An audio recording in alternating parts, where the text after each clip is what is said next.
Selamat malam, selamat siang, atau selamat pagi. Apa kabar kalian semua? Kembali lagi dengan gue Dito dari Mahasiswa Siluman yang sekarang mulai rajin upload lagi untuk menghibur kalian semua. Jadi tolong support dari kalian ya. Nah, video ini gue akan menceritakan kisah pendaki yang kita dapat dari kiriman email. Berhubung narasumbernya ingin namanya disamarkan, jadi kita panggil saja dia Sambo saja ya. Nggak apa-apa kan pakai nama itu, ya untuk mempermudah aja sih. Tapi tidak ada kaitannya dengan yang ada di kasus sebelah. Cerita ini menceritakan kisah pendakian Sambo bersama kedua temannya ketika mendaki Gunung Slamet pada tahun 2018. Mereka bertiga berasal dari Yogyakarta, di mana mereka banyak mengalami kejadian menegangkan dan menyeramkan dalam pendakian tersebut.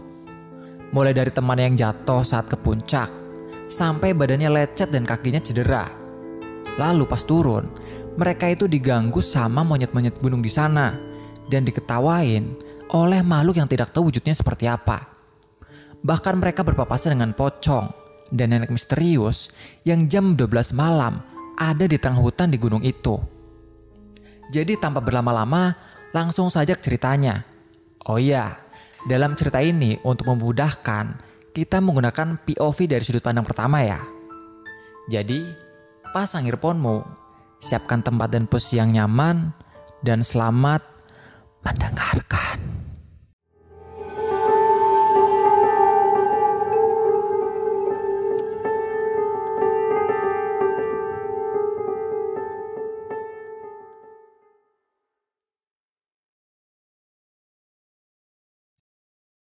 Saya akan memulai ceritanya. Dari awal perencanaan perjalanan, saya dan kedua orang teman saya. Sebenarnya sih, aslinya mau berangkat berempat orang. Termasuk saya. Tapi karena ada teman yang jatuh sakit, jadi kami hanya bertiga saja. Cerita ini saya mulai dari perencanaan perjalanan kami ke Gunung Slamet, yang terletak di Jawa Tengah, kota Purwokerto. Itu singkat saya, karena kota itu yang terdekat kala itu.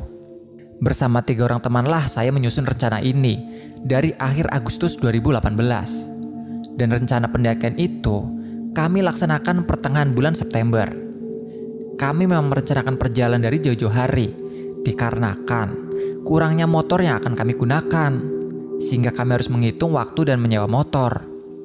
Singkat cerita, ketika 2 hari sebelum hari keberangkatan, salah seorang teman saya ada yang jatuh sakit, sehingga dia tidak bisa ikut. Tetapi karena kami sudah memesan motor untuk digunakan pada hari H, kami tetap akan melakukan perjalanan hanya dengan 3 orang saja. Karena mubazir juga jika dibatalkan. Hari Jumat, hari keberangkatan yang telah dinanti telah tiba. Kami mulai perjalanan dari kota Jogja menuju kota Purwokerto. Perjalanan kami lakukan pada pukul 11 malam menggunakan sepeda motor. Saya sudah mengestimasi waktu perjalanannya karena saya dan Meli sudah pernah mendaki Gunung Slamet sebelumnya. Perjalanan dari kota Jogja menuju kota Purwokerto memakan waktu sekitar 5-6 jam dengan kecepatan relatif aman ya, sekitar 60-80 km lah. Dan sesuai dengan perkiraan, kami sampai di kota Purwokerto pada pukul kurang lebih 3 pagi. Setibanya kami di Purwokerto, kami istirahat dulu di pom bensin, kurang lebih setengah jam lah. Setelah dari kota Purwokerto, kami harus melanjutkan perjalanan ke base camp Bambangan, kurang lebih 1,5 jam. Singkat cerita, kami tiba di base camp Bambangan yang ada di kota Purbalingga pada pukul 5 kurang 15 menit. Perjalanan sedikit lama, dikarenakan kami tersesat ketika menuju base camp. Ketika kami menuju base camp, saya melihat lumayan banyak para pendaki. Mungkin karena weekend kali ya, jadi banyak para pendaki. Kami istirahat dulu di base camp, sembari menunggu loket pendaftaran pendakian dibuka, yang akan dibuka pada pukul 7 pagi. Dan kesempatan itu saya gunakan untuk tidur. Begitu pula dengan Meli dan Riko, teman saya, yang hitung-hitung meredakan capek dari perjalanan. Dan pukul 6 pagi saya terbangun, dikarenakan adanya sepasang pendaki yang baru datang duduk beristirahat di sebelah saya. Setelah itu saya melanjutkan istirahat sembari ngobrol dengan mereka.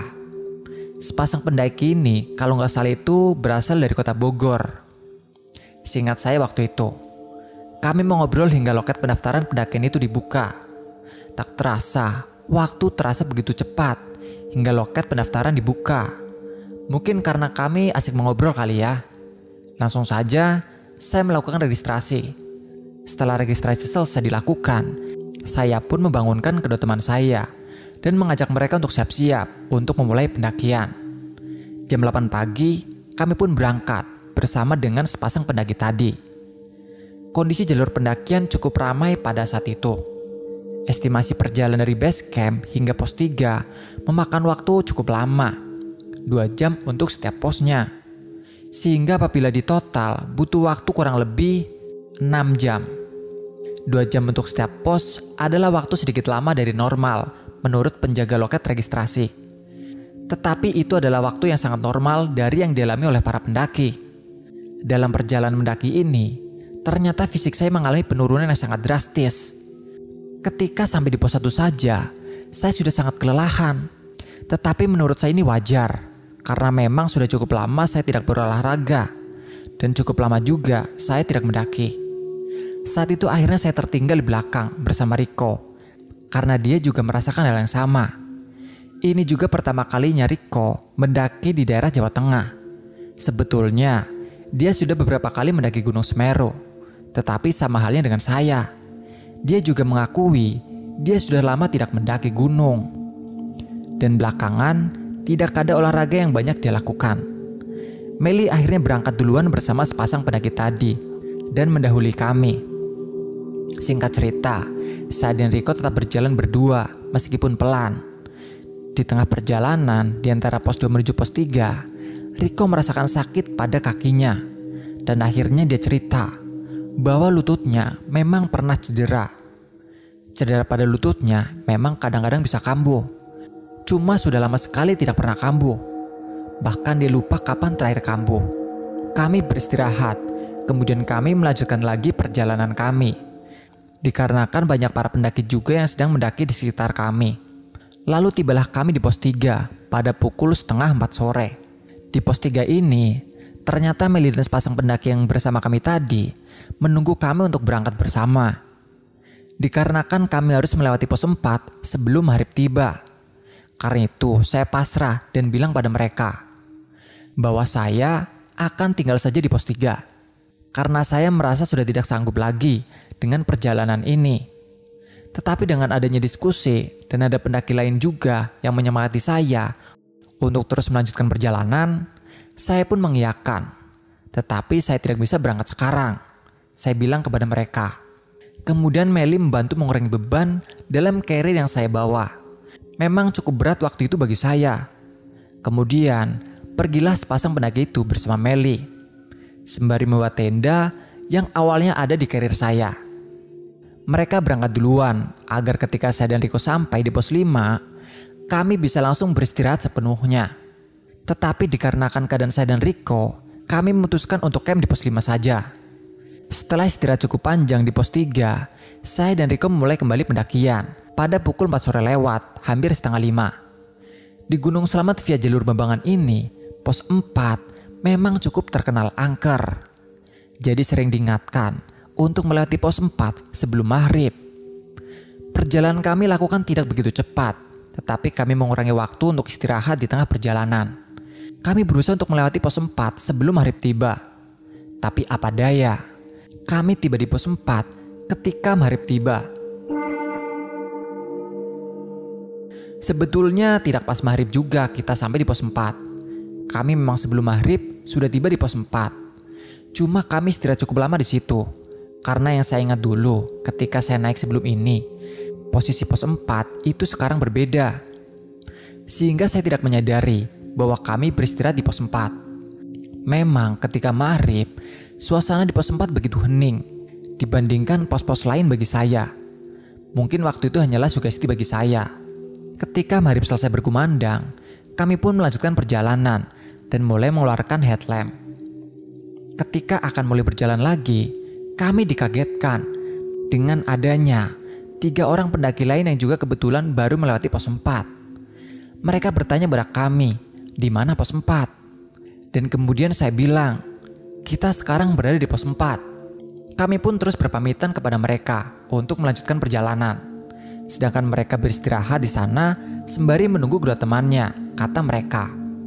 Kami melanjutkan kembali perjalanan menuju pos 5. Sebenarnya antara pos 4 menuju pos 5 tidaklah begitu jauh. Hanya memakan waktu sekitar 1 jam hingga 1,5 jam lah.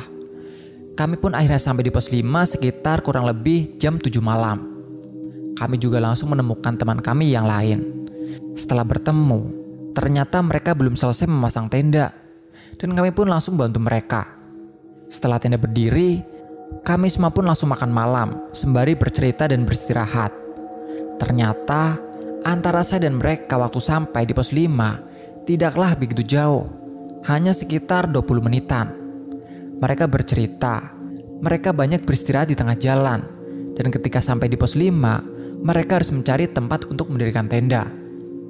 Karena waktu itu cukup ramai yang camp di sana. Sembari bercerita, kami pun saling bertanya untuk pergi ke puncak besok pagi. Saya di situ memutuskan untuk tidak memuncak karena saya merasa cukup capek, dan sebetulnya saya sudah pernah ke puncak Gunung Slamet sebelumnya.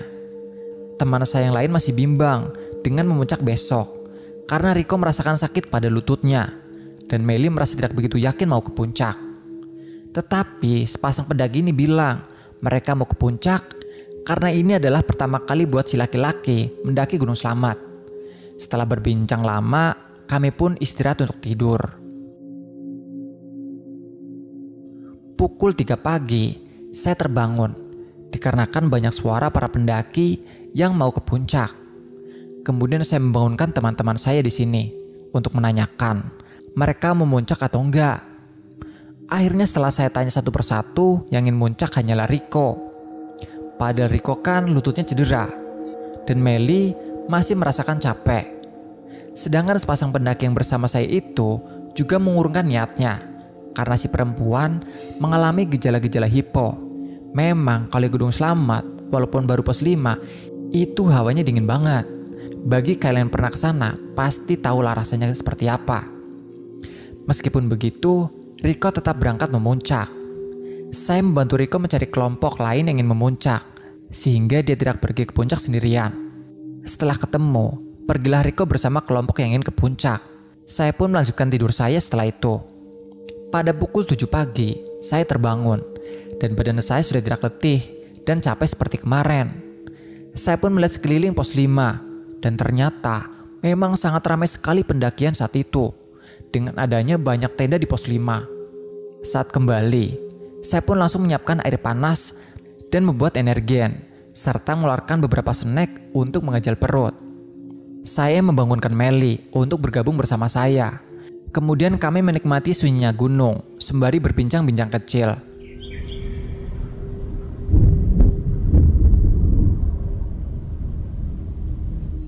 Tidak terasa, sudah jam 8:30 pagi waktu itu. Saya pun mencoba menyiapkan sarapan. Sehingga ketika Riko turun, dia bisa langsung sarapan.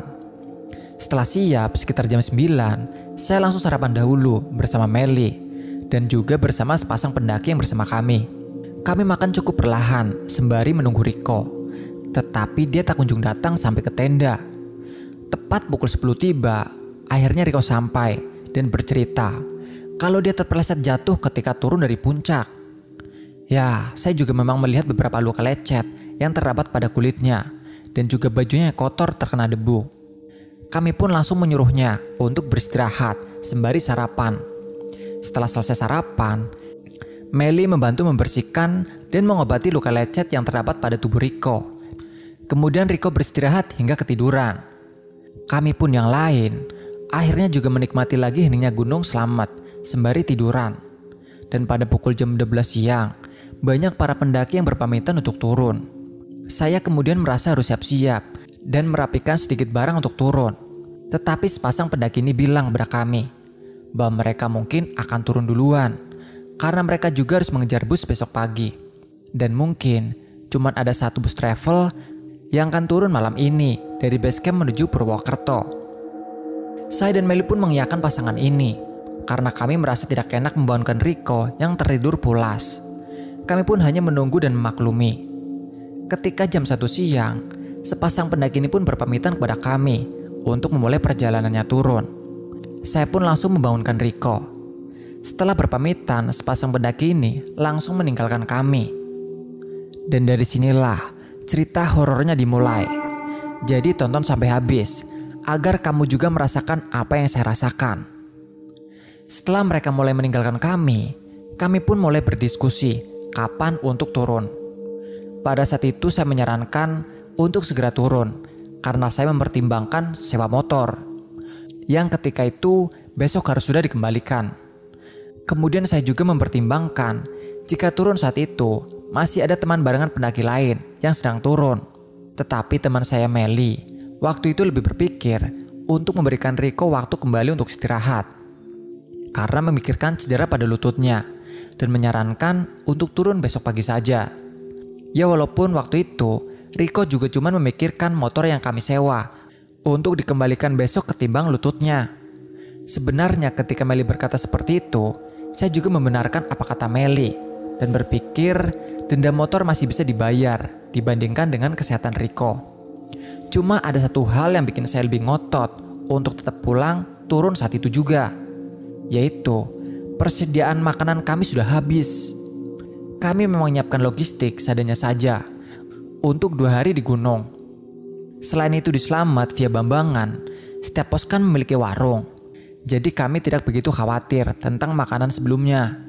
Tetapi ketika Meli akan bertanya pada warung tersebut, apakah si mas penjaganya akan buka sampai malam dan besok pagi, ternyata ada pendaki yang bilang pada Meli bahwa si penjaga sudah turun tadi siang dan mereka kadang hanya jualan di waktu weekend, hari libur, atau ketika jalur pendakian sedang ramai. Di situ akhirnya Meli memberitahu kami bahwa warung tidak buka dan akhirnya kami pun memutuskan untuk turun saat itu. Setelah berkemas dan siap untuk turun, jam sudah menunjukkan pukul 2 siang lebih 10 menit. Kami pun langsung bergegas turun dan ada juga beberapa pendaki lain yang turun bebarengan. Tapi kami tidak bisa berjalan begitu cepat karena cedera lutut yang terjadi pada Riko. Jadi kami turun perlahan tetapi pasti agar cedera Riko tidak bertambah parah. Singkat cerita, kami turun sambil dilepati oleh pendaki-pendaki yang lain yang hendak turun karena kami berjalan sangat pelan. Normalnya untuk turun dari pos 5 menuju pos 4 kurang lebih memakan waktu 40 menit. Tetapi kami cukup lama hingga 1 jam 15 menitan. Saat di pos 4, kami tidak istirahat, melainkan langsung berjalan turun menuju pos 3. Perjalanan menuju ke pos 3 memang cukup lama. Estimasi kurang lebih 1,5 jam. Tetapi kami memakan waktu hampir 2 jam. Setelah sampai di pos 3, memang sudah sekitar 5:30 sore dan terasa mulai gelap.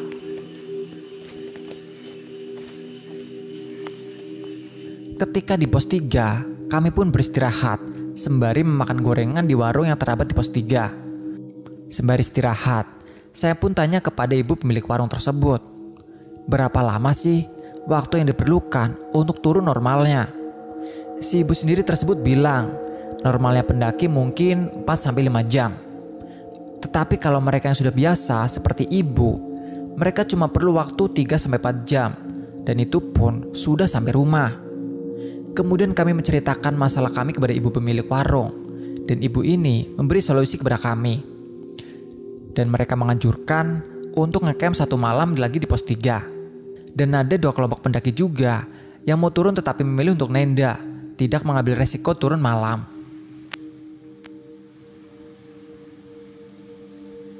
Setelah itu saya sempat melihat-lihat pos 3 dan ternyata memang benar. Agak sedikit ke bawah dari warung, ternyata ada 5 tenda yang terpasang. Si ibu pemilik warung pun menambahkan, sebenarnya tidak hanya ada pendaki yang hendak turun ngecamp di pos 3. Ada juga pendaki yang awalnya hendak naik hari itu, tapi karena sudah keburu malam, sehingga mereka berhenti dan ngecamp di pos 3. Kami mengobrol cukup lama, dan azan maghrib pun berkumandang. Dan ternyata si ibu pemilik warung ini juga ingin berpamitan untuk turun pulang. Saya, Meli dan Riko pun berdiskusi, mau gimana sekarang?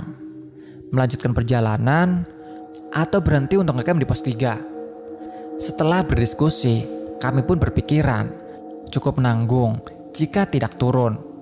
Kami berpikir selambat-lambatnya kami rasa kami akan sampai sekitar jam 12 malam lah, tiba di base camp. Sehingga kami juga bisa beristirahat lebih maksimal jika tiba di sana. Dan bisa melanjutkan perjalanan pulang menuju Jogja besok paginya. Sembari mengobrol, kami pun mengikuti ibu pemilik warung untuk turun. Ketika kami turun, ternyata dari arah pos 4 ada kelompok pendaki yang juga sedang turun. Saya pun berpikir cukup lega saat itu karena merasa ada teman lain yang sedang turun. Tetapi yang saya pikirkan ternyata tidak sesuai kenyataan. Kelompok pendaki ini turun dengan sangat cepat. Bahkan kami tidak sempat untuk mengobrol, hanya berpapasan dan lanjut berpamitan. Kami bertiga pun cuma bisa saling melihat sembari melanjutkan perjalanan turun kami. Keadaan saat itu pun mulai sangat gelap dan saya pun memberi isyarat kepada Melly dan Rico untuk mengeluarkan headlampnya masing-masing. Tetapi sangat disayangkan, ternyata saat itu headlamp Melly kehabisan baterai karena dia hanya menggunakan baterai dari penyewaan. Dan kami tidak ingat untuk membeli baterai cadangan untuk headlamp kami. Saya memang menggunakan headlamp saya pribadi, dan saya sudah mengganti baterai headlamp saya dengan yang baru minggu lalu ketika saya menggunakan di kos, jadi tidak perlu baterai cadangan. Sedangkan headlamp Rico menggunakan baterai yang bisa dicas. Rico juga sudah mempersiapkan dari malam sebelum keberangkatan. Saya pun memberitahu Melly untuk menggunakan handphonenya untuk dijadikan sebuah senter, sehingga masih ada sinar bantuan untuk melihat. Kami pun melanjutkan perjalanan kami menuju pos 2 dan hanya bertiga, tanpa ada pendaki lain. Sekitar 40 menit, waktu yang saya rasakan saat itu, saat kami berjalan turun. Kami bertemu dengan kelompok pendaki yang hendak naik. Ketika kami berpapasan, para pendaki yang hendak naik ini memberitahu kami untuk istirahat sejenak dan mematikan lampu headlamp. Mereka bercerita bahwa kami setidaknya harus menunggu sebentar karena di bawah ada monyet yang sedang berkelahi. Kami pun akhirnya mengobrol sejenak di situ dan saya sempat menanyakan apakah mereka memiliki baterai cadangan agar Melly bisa menggunakan headlampnya. Tetapi mereka pun tidak memiliki baterai cadangan. Mereka juga memberitahu bahwa kami sebaiknya tidak menghidupkan lampu ketika mendengar monyet yang sedang berkelahi. Karena dapat memancing, mereka datang menuju kami. Memang saat itu, kami juga mendengar banyak monyet-monyet yang loncat dari pohon ke pohon di atas kami.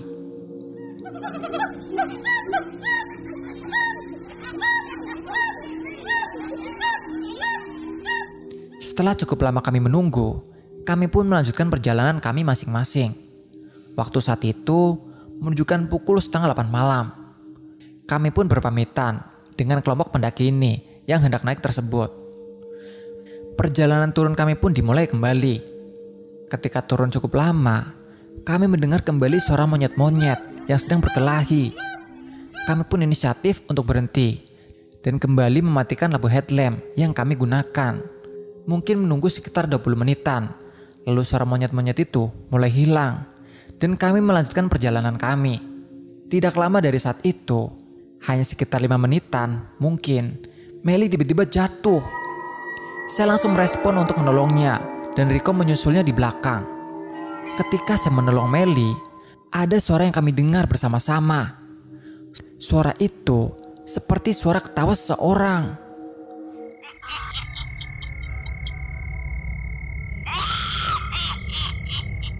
Melly pun langsung merespon merangkul tangan saya saat itu. Sedangkan saya dan Rico berusaha mencari sumber suara dengan tengok-tengok kanan kiri. Di dalam kegelapan itu, suara ketawa itu cukup menyeramkan karena terasa sangat dekat. Sembari melihat ke arah sekitar, saya berusaha membangunkan Melly dari jatuhnya dan juga meyakinkan dia bahwa itu merupakan suara burung.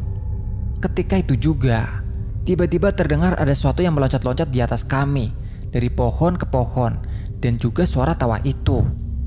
Saya dan Rico pun sempat melihatnya dalam kegelapan yang gelap itu. Itu seperti bayangan kelelawar cukup besar, tetapi tidak jelas karena tertutup dengan pepohonan. Suara tawa tersebut makin lama makin terdengar jauh. Tetapi kami merasakan bahwa sesuatu itu semakin lama semakin dekat. Saya dan Rico sempat saling tatap-tatapan, seperti saling bertanya. Sesuatu apakah yang ada di sekitar kita itu? Dan siapa yang membuat suara tawa itu? Kami berdua pun berpikir positif bahwa itu hanyalah suara burung. Mungkin memang beneran burung yang belum kami kenal sebelumnya. Kami pun berusaha meyakinkan Melly bahwa itu adalah burung, karena Melly cukup syok mendengar suara itu. Sekitar 5 menit kami berdiri terdiam di situ, mendengar samar-samar suara tawa tersebut. Dengan yakin, saya kemudian mengajak mereka untuk melanjutkan perjalanan. Saya berusaha untuk berpikir positif, bahwa itu merupakan binatang yang mungkin baru saja lewat. Tapi feeling kami tidak bisa membohongi kami bertiga. Kami semua berada dalam kondisi ketakutan saat itu, karena berada di tengah hutan di tengah gunung. Kami melanjutkan perjalanan kami, sembari berusaha mengobrol hal-hal positif, seperti makan apa ya ketika kita sampai. Tetapi tidak lama lagi ketika kami turun, ada lagi sebuah masalah, yaitu baterai headlamp Rico telah habis, ditandai dengan headlamp yang mulai kedap-kedip. Saya pun langsung mengatakan untuk menggunakan handphone seperti Melly, sehingga ada bantuan untuk melihat. Saat itu kami mengecek jam dan kondisi baterai handphone masing-masing. Waktu saat itu telah menunjukkan jam 8:30 malam. Saat itu hanya saya yang mempunyai baterai yang cukup banyak, karena saya tidak menggunakan handphone saya selama pendakian. Saya pun coba memberi pesan singkat ke base camp melalui nomor yang terdapat di peta, kondisi kami dan posisi kami saat itu. Tetapi saat itu, pesan tidak dapat terkirim dari salah satu handphone kami. Handphone kami sama-sama memiliki sinyal yang cukup rendah, yaitu garis 1. Tetapi sama sekali tidak dapat menghubungi base camp. Kami pun mulai mencoba untuk turun kembali, berharap kami cepat sampai di pos 2. Dengan menggunakan satu headlamp di paling depan, yaitu saya. Sembari kami berjalan, kami tetap mencoba untuk menghubungi base camp ketika kami beristirahat sejenak. Kami terus berjalan dan berjalan, tetapi pos 2 tidak kunjung sampai. Sangat lama kami berjalan, dan akhirnya kami sampai di pos 2. Saat itu sudah menunjukkan pukul 10:30 malam. Saya sempat berpikir, bagaimana bisa kami berjalan selama itu? Dari pos 3 menuju pos 2 memakan waktu sekitar 4 jam. Mungkin kami memang banyak beristirahat, karena memikirkan juga cedera lutut Rico. Tetapi saya merasa itu sangatlah aneh karena terlalu lama. Di pos 2 kami sendiri, tidak ada siapa-siapa. Hanya ada warung dan kami beristirahat di sana. Sembari beristirahat, kami tetap berusaha menghubungi base camp. Di sana juga saya sempat menanyakan mereka, apakah mau mengcamp di pos 2 atau enggak. Karena memberikan situasi saat itu, mereka pun semua menolak dan lebih tetap ingin melanjutkan perjalanan turun. Kami beristirahat di pos 2 sekitar 20 menitan, karena berusaha menghubungi base camp dan menenangkan diri. Saat itu di otak saya juga masih terpikirkan suara tawa yang terjadi ketika kami turun sebelumnya. Tetapi saya juga berusaha untuk tidak memikirkannya. Rico pun sempat memukul pundak saya agar tetap bisa fokus, agar hal-hal yang tidak diinginkan tidak terjadi. Selain menghubungi base camp, kami sempat menghubungi sepasang pendaki yang ikut barengan bersama kami sebelumnya. Tetapi hasilnya pun nihil. Kami pun akhirnya mencoba melanjutkan perjalanan kami menuju pos 1. Tak lama dari pos 2, mungkin hanya sekitar 10 menit, pesan singkat kami terkirim dari HP Melly. Kami mendengar notifikasi itu dan kami langsung berusaha menelpon base camp. Saat itu, base camp tidak mengangkat telepon kami. Kami mencoba sekitar 3 kali, tetapi tidak ada tanggapan. Ketika kami sedang berusaha menelpon base camp, kami mendapat balasan dari pasangan pendaki, dan mereka telah berada dalam bus perjalanan ke Purwokerto, sehingga mereka tidak bisa membantu banyak. Kami pun membalas pesan mereka agar bisa membantu menghubungi base camp, bahwa kami sedang dalam perjalanan turun tapi mempunyai banyak kendala. Di saat itu saya lebih berpikir positif tinggi karena sinyal telepon sudah dapat diterima saat itu. Di saat itu saya lebih berpikir positif tinggi karena sinyal telepon sudah dapat diterima saat itu, yang menandakan bahwa daratan rendah mungkin tidaklah jauh. Kami pun melanjutkan perjalanan kami. Seingat saya ketika waktu itu menunjukkan pukul 11 malam lebih 15 menit. Dalam perjalanan ini, meskipun saya berpikir positif, ternyata kenyataannya mungkin tidak. Entah saat itu, mungkin karena pikiran saya sudah cukup lelah dan badan saya cukup capek. Cukup jauh saya merasakan kami berjalan dari pos 2. Saya melihat sesosok pocong tepat di depan jalur yang akan kami lalui. Dan tidak ada jalan lain saat itu. Saya sempat tidak yakin dengan apa yang saya lihat saat itu. Sembari menunggu Melly dan Rico yang kebetulan saat itu berada di tikungan berbentuk tangga, saya berusaha untuk tidak melihat sosok itu.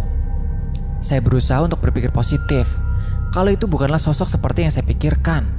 Saya sempat berusaha mengintip sedikit-sedikit sosok itu menggunakan headlamp yang saya gunakan. Dan akhirnya saya sadar bahwa sosok itu melihat ke arah saya. Saya akhirnya diam dan tidak berbicara hal tersebut kepada Melly dan Rico, karena saya berpikir ini akan mengganggu perjalanan kami. Dengan deg-degan, akhirnya saya menghela nafas. Saya mengajak Melly dan Rico untuk bergerak di dekat saya dengan alasan senter headlamp saya lebih terang dan dapat menyinari jalan depan mereka. Saya di situ selalu melihat ke arah bawah, melihat jalur depan mata kaki. Saya berusaha untuk tidak melihat lurus ke depan. Kami pun perlahan melewati sosok itu, dan saya berusaha tidak berbicara apa-apa.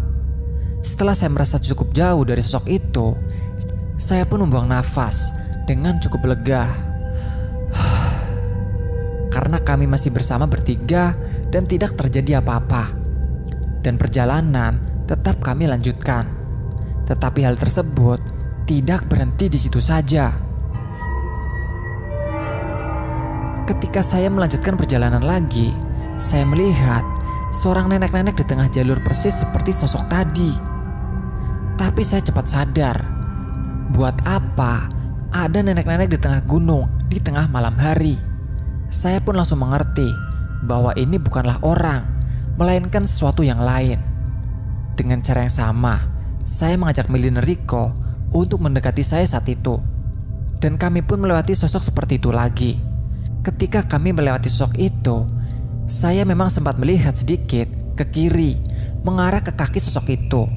Ternyata memang kakinya pucat samar-samar di mata saya. Saya ingat sekali sosok nenek itu saat itu. Layaknya nenek normal berumur 70-80 tahun, menggunakan baju kebaya berwarna merah muda, dan perut ke bawah menggunakan sarung batik lama. Saat saya melihat sosok itu sebelum melewatinya, saya memang sadar bahwa sosok ini tidak akan melihat saya, melainkan arah sebaliknya. Saya pun tidak berani melihat ke atas ke jalur pendakian yang saya lewati tadi, karena saya takut sosok itu melihat ke arah kami.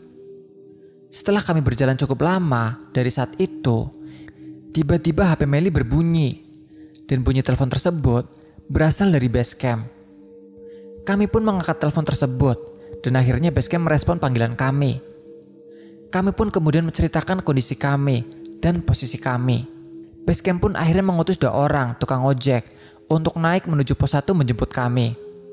Dan kami diminta untuk terus berjalan menuju pos 1. Kami dengan penuh harapan dan pikiran positif melanjutkan perjalanan menuju pos 1.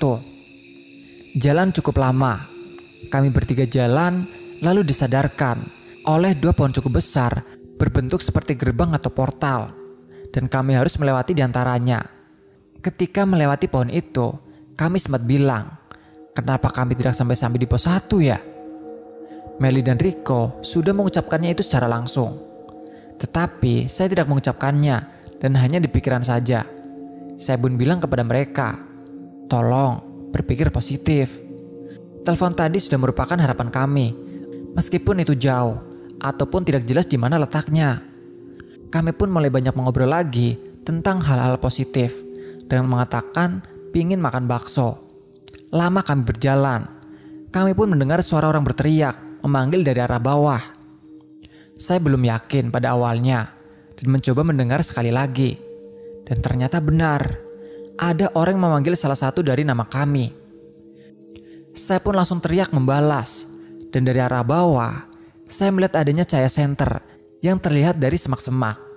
Kami pun bertiga langsung terduduk diam sejenak seperti kaget Dan akhirnya kami menemukan orang lain.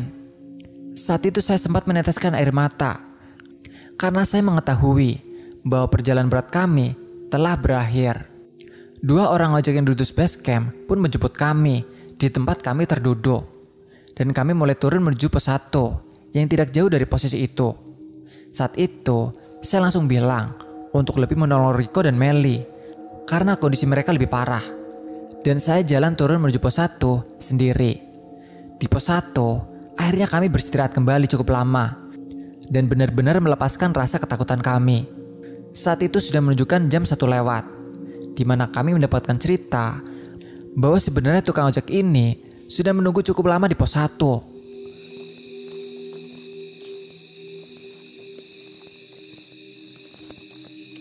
Mereka mengatakan bahwa basecamp sudah merespon kami ketika kami berada di tengah perjalanan. Tetapi saat mereka ingin merespon kami kembali, HP kami sangat susah sinyal, sehingga sulit sekali untuk dihubungi. Jadi tukang ojek ini diutus duluan untuk menuju pos 1 sebelum kami menerima telepon dari basecamp. Di situ akhirnya kami mengobrol banyak untuk menghilangkan rasa takut kami. Seperti menceritakan bahwa kami di atas bertemu dengan monyet yang sedang berkelahi sehingga mengganggu perjalanan kami. Setelah kami mengobrol cukup lama, kami pun melanjutkan perjalanan turun menuju basecamp berlima. Kami hanya berjalan setengah perjalanan karena di antara pos 1 dan basecamp ada pos ojek, tempat 2 tukang ojek ini menaruh motor mereka. Kami pun kemudian menggunakan jasa mereka untuk menuju basecamp. Karena hanya ada 2 motor, kami bergantian dalam waktu mengantar. Karena Rico mengalami cedera di lutut, saya menyarankan Rico berangkat duluan agar dia bisa mencari tempat dan langsung istirahat duluan. Di situ, saya, Meli dan salah satu tukang ojek menunggu sembari makan ubi yang telah dibakar oleh tukang ojek tersebut. Sekitar 40 menitan kami menunggu. Tukang ojek yang mengantar Rico duluan pun kembali. Saya dan Meli pun kemudian diantar menuju base camp. Di tengah perjalanan saya sempat menceritakan sedikit kepada tukang ojek ini. Karena saya berpikir beliau adalah warga sekitar dan pasti tahu cerita-cerita yang ada. Ternyata yang saya lihat mungkin hanyalah sugesti atau halusinasi. Tetapi nenek-nenek yang saya lihat itu hanya beberapa orang yang dapat melihatnya. Menurut si tukang ojek, nenek ini tidak pernah selalu melihatkan wujudnya kepada setiap orang. Dan setelah sampai di base camp, kami pamitan kepada tukang ojek dan mengucapkan terima kasih kepada mereka. Dan jam menunjukkan pukul 2:30 dini hari. Saya tidak lupa memanggil petugas base camp dan mengucapkan terima kasih dan membuat laporan kami telah sampai dengan selamat. Setelah itu kami bertiga langsung meluarkan dan menceritakan apa saja yang kami alami dalam perjalanan. Meli selama perjalanan melihat ada beberapa ekor binatang yang mengikuti kami selama berjalan. Dan Rico melihat di beberapa tikungan ada sosok pocong yang meloncat di belakang saya atau berada di tikungan di sebelah saya. Cerita-cerita di situ membuat kami merinding sekaligus lega karena kami telah sampai di base camp dengan selamat. Setelah bercerita, kami pun langsung beristirahat tidur dan paginya kami sempat sarapan dulu di warung warga sekitar dan kemudian melanjutkan perjalanan pulang menuju Yogyakarta. Nah, begitulah kisah dari Sambu dan kedua temannya ketika mendaki Gunung Slamet pada tahun 2018. Ya cukup menegangkan sih dan cukup bikin ngos-ngosan. Apalagi kalau kita yang ngalamin langsung. Gue sendiri yang ceritain ngos-ngosan juga nih sama ketakutan. Kalau dari gue, kesimpulannya sih mending kalau ndaki malam-malam jangan dilanjut kalau memang sudah tidak memungkinkan. Dan apa tanggapan kalian tentang sosok nenek-nenek misterius tadi? Mungkin itu memang penunggu gunung yang jarang melihatkan sosoknya kepada setiap orang. Atau memang sosok yang menolong Sambu dan kawan-kawannya supaya mereka tidak diganggu oleh makhluk lain. Soalnya kan dijelasin kalau nenek ini melihat ke arah sebaliknya. Dan mungkin itu untuk mengusir makhluk-makhluk lain sehingga tidak mengganggu Sambo dan kawan-kawannya. Itu sih pendapatku pribadi. Dan gimana pendapat kalian? Tulis di kolom komentar ya. Ya mungkin cukup sekian untuk cerita kali ini. Semoga bisa diambil positifnya dan dibuang negatifnya. Sampai jumpa di video kami selanjutnya. Salam lestari,